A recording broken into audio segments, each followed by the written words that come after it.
صحبت سے پاک کر دوں گا، اور جو لوگ تمہاری پیروی کریں گے ان کو کافروں پر قیامت تک فائق و غالب رکھوں گا۔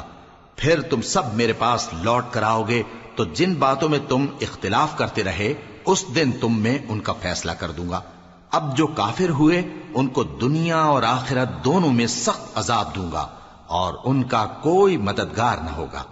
اور جو لوگ ایمان لائے اور عمل نیک کرتے رہے ان کو اللہ پورا پورا صلہ دے گا، اور اللہ ظالموں کو دوست نہیں رکھتا۔ اے نبی، یہ ہم تم کو اللہ کی آیتیں اور حکمت بھری نصیحتیں پڑھ پڑھ کر سناتے ہیں۔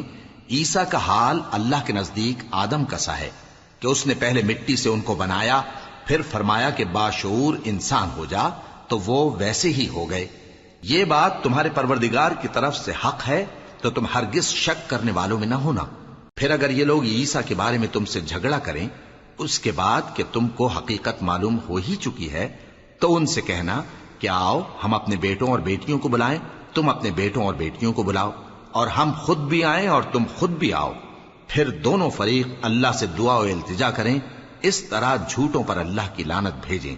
یہ تمام بیانات صحیح ہیں، اور اللہ کے سوا کوئی معبود نہیں، اور بے شک اللہ غالب ہے، صاحب حکمت ہے۔ بس اگر یہ لوگ پھر جائیں تو اللہ مفسدوں کو خوب جانتا ہے۔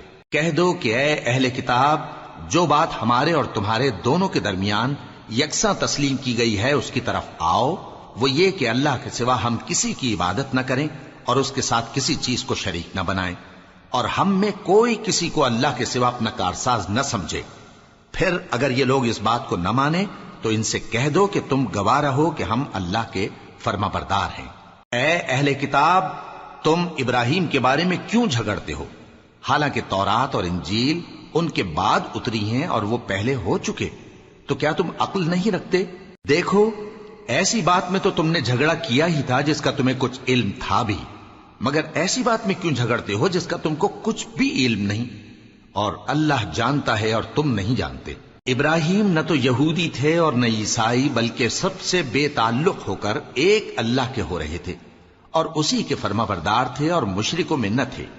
ابراہیم سے زیادہ قرب رکھنے والے تو وہ لوگ ہیں جو ان کی پیروی کرتے رہے، اور یہ پیغمبر آخر الزماں صلی اللہ علیہ وآلہ وسلم اور وہ لوگ جو ایمان لائے ہیں، اور اللہ مومنوں کا کارساز ہے۔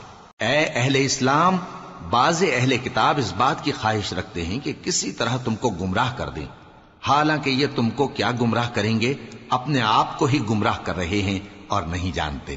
اے اہل کتاب، تم اللہ کی آیتوں سے کیوں انکار کرتے ہو اور تم تورات کو مانتے تو ہو؟ اے اہل کتاب، تم سچ کو جھوٹ کے ساتھ خلط ملط کیوں کرتے ہو اور حق کو کیوں چھپاتے ہو جبکہ تم جانتے بھی ہو؟ اور اہل کتاب کا ایک گروہ اپنے آدمیوں سے کہتا ہے کہ جو کتاب مومنوں پر نازل ہوئی ہے اس پر دن کے شروع میں تو ایمان لے آیا کرو اور اس کے آخر میں انکار کر دیا کرو، تاکہ وہ اسلام سے برگشتہ ہو جائیں اور اپنے دین